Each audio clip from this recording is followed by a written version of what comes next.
Hey everyone, how are you all doing? Okay, so before we get started, everything I say in this video is my opinion, mine alone. Please feel free to do your own research, come to your own conclusions. With that being said, let's do this. Okay, so the last video I done on this subject, I talked about parents making mistakes. And I get it. They were being called horrible, horrible parents. And Mrs. Road Hog's first thought was, they call us horrible parents because things we said about our son. So now I'm going to get my son to come and tell everybody that his dad ain't mean. And as children do, he didn't say what she expected him to. And it came bit him on the backside. Bit her on the backside. And I believe she regrets it. As parents, we all make mistakes, some bigger than others. Hers happened to be more public. And a lot of us do it behind closed doors. I weren't given a manual on how to raise children. I weren't given no exams to get qualifications. One day you get a child, you become pregnant, you have the child, and boom, you're a parent. Make or break time. Will you succeed and be the most amazing person, amazing parent in the world who gets every little thing right? Or will you, like any other human, be flawed? Make mistakes, learn from mistakes. Some people make mistakes a couple of times before they realize, I need to change this action. I need to do better.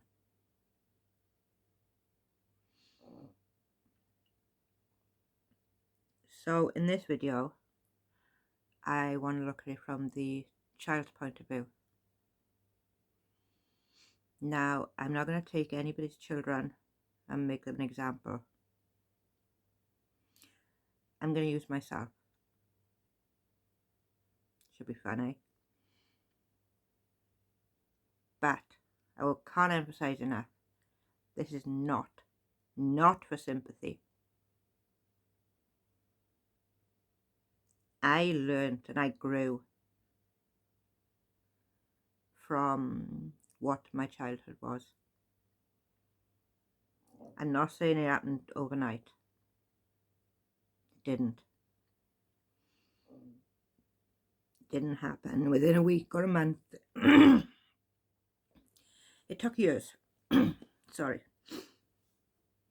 It literally took years to be where I am today. And that took growth, and that took learning to like myself. Learning to love myself even. Because I'll get into that. But I don't need sympathy.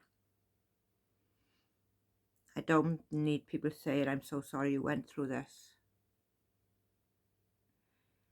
Because thankfully today I'm okay. I don't believe those words anymore. Because they're not true. So, let's do it, is it? Let's get into it. The effects words can have on a child. And a child into adulthood.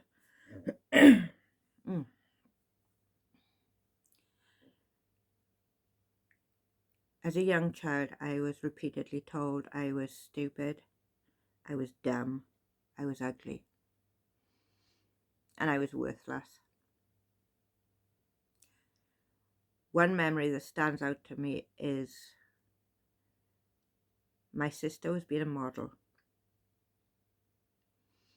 And the place she had to go to, we went on the bus. And all the way there, it was being spoken about how all these pretty pictures were going to be taken. And they were going to be me too. Now, my sister, she's a couple of years younger than me, about 4 years. And she was blonde hair, ringlets, blue eyes. Picture perfect. Me, on the other hand, I was skinny, long hair, dark eyes. Not exactly model material.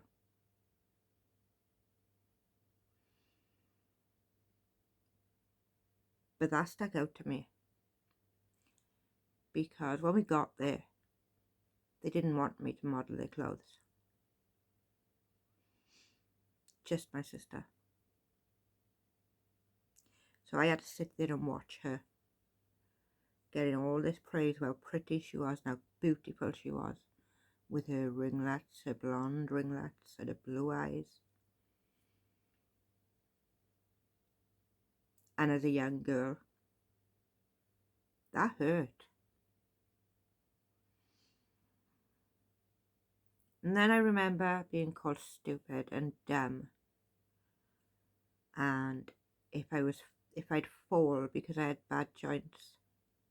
Now I had bad joints since I was a child. We didn't know why. The doctors would say growing pains.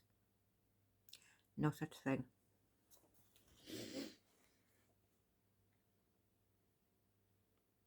But I would be told to watch where you're going, you stupid bee.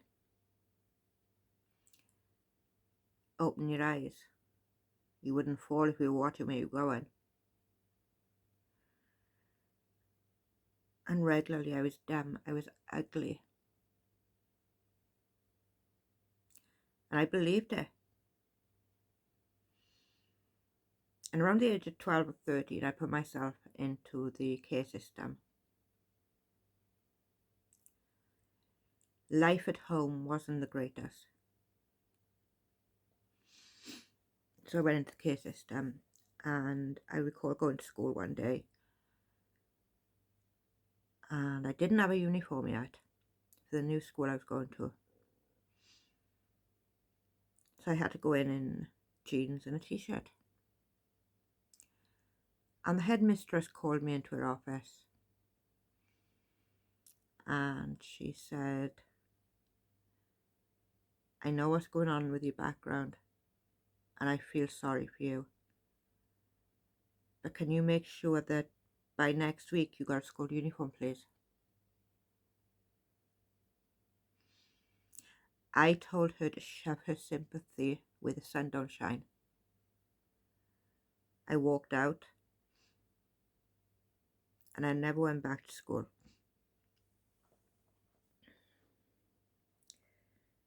Every so often I would go back to my family.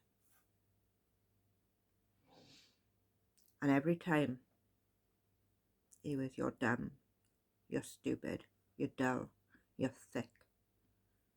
You'll never amount to anything, you're too stupid. At the age of 16, I had my own house. I paid my own bills, bought my own food. Tried going to college. And I struggled. Everybody else would be able to get it, and I'd be there thinking, why don't I understand this? Why don't I get it? And I'd quit. And I tried a couple of times.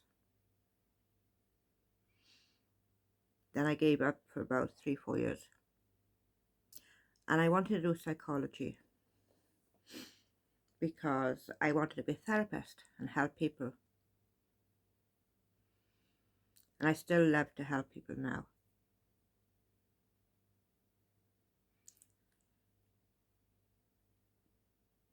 But within the first couple of weeks of university, one of the lecturers said to me,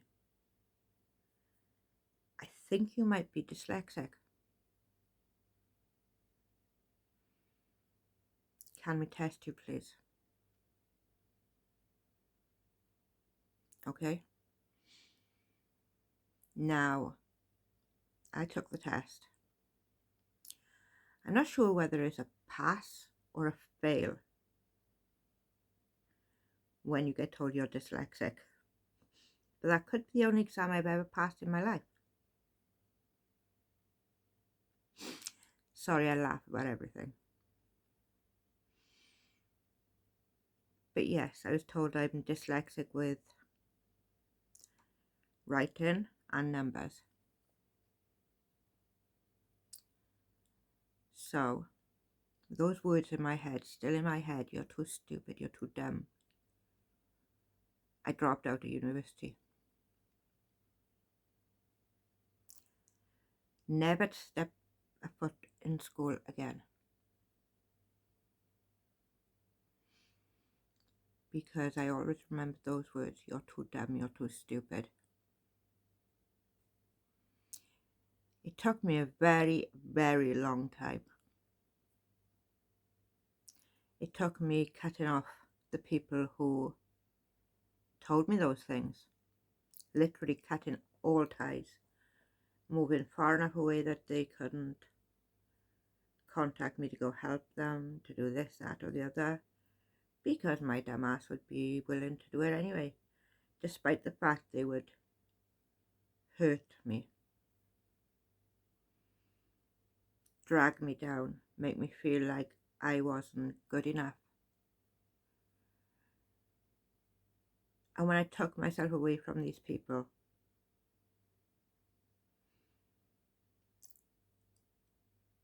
I learned that I could do things I never knew. I like to cross stitch, I like to crochet blankets. And I love all different sorts of art and craft things, and I learned I wasn't that dumb, I wasn't that thick.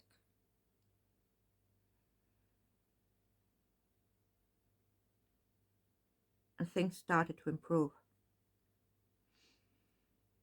Then, at age 37, I found out that I had a rare genetic condition called Ehlers-Danlos syndrome.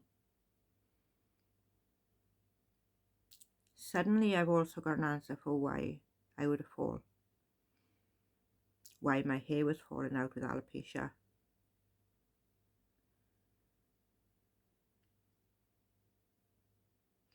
And why I would have dislocations all of a sudden with no injuries.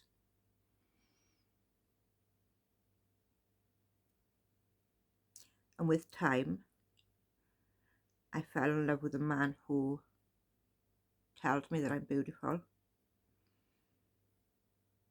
tells me I'm not dumb or stupid. And I learned to like me. Now I hope that by telling my story that this will help people who've been through the same thing. And I hope that by telling my story, parents who say things out of just trying to be mean or nasty, or not even realizing they're being mean or nasty, may see that these things have a long-term effect. That these things do damage children's minds. And they do.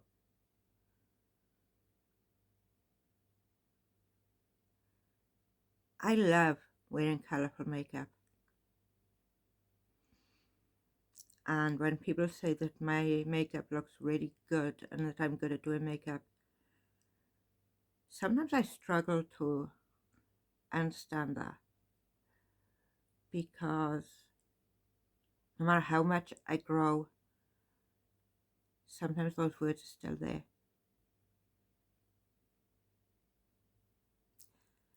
And maybe they always will be.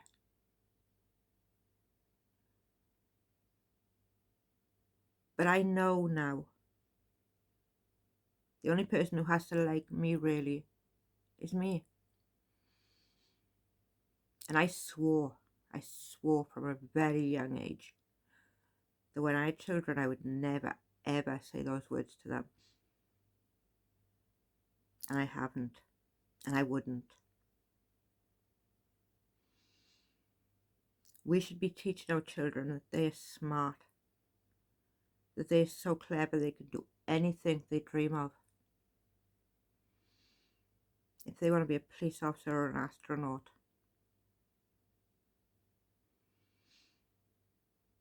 tell them they can achieve anything they want as long as they work for it. Let them know that as long as they work for it, the world is at their hands. They could become pilots and fly around the world. They could become doctors who help people.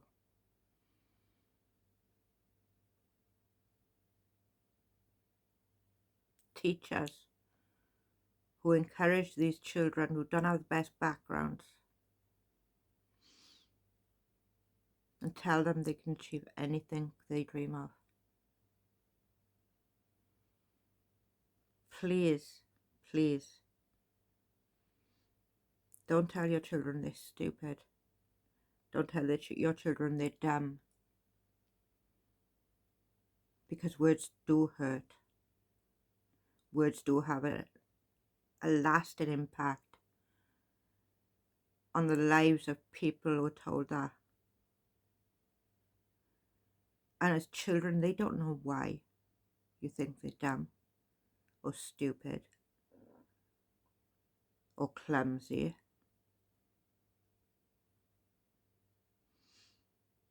When your child falls, lift them back up. When they fail their exams, tell them they still ain't that dumb. Tell them we can try again and put the work in with them. Help them. Teach them. But don't put them down. Please.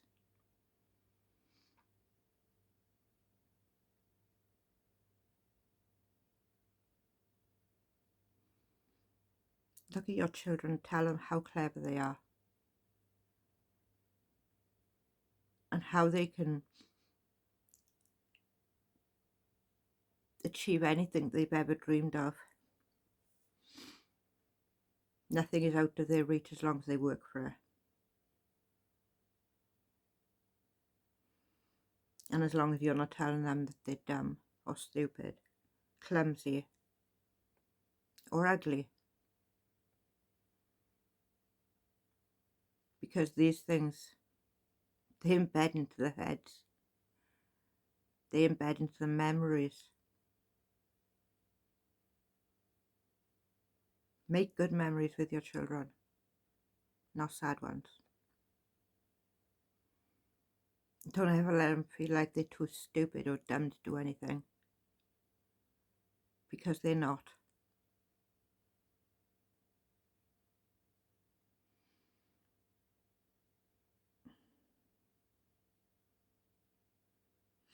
My childhood may have been hard,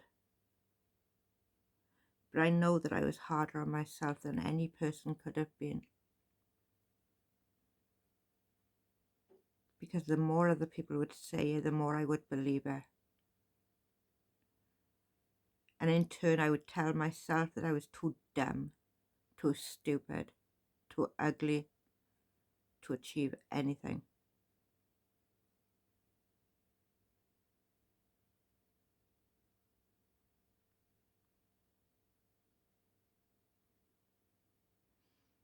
I can achieve anything I want.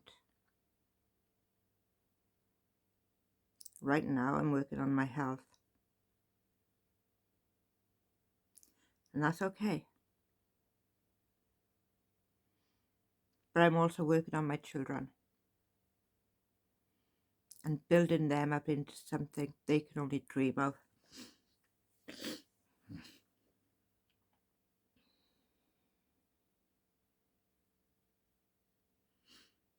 So I want to end this video by saying, words hurt. This sticks and stones will break my bones, and words will never hurt me. That is so untrue. That is the worst thing anyone could ever have said. Because words can hurt more than stones and more than sticks. When a stone hits you, you might get a bruise. You might even get a broken bone. But that heals. And once you're out of that cast, the pain you felt though is gone. You don't remember it. You remember having the cast on. You remember how you did it. You don't remember how much it hurt. Words, you remember every one of them. And every time you think about those words, it hurts you again. Time after time after time.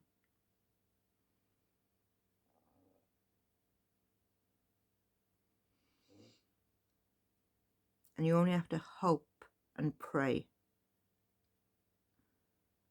that they will learn one day to love themselves, to even like themselves, and to know that they weren't that person, they weren't that child.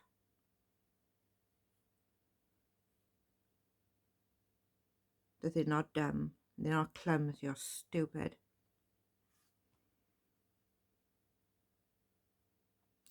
So, I'm going to leave that there.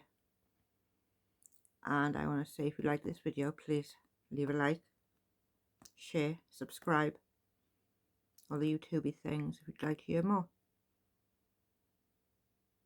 And I shall see you in the next video. Have a good one.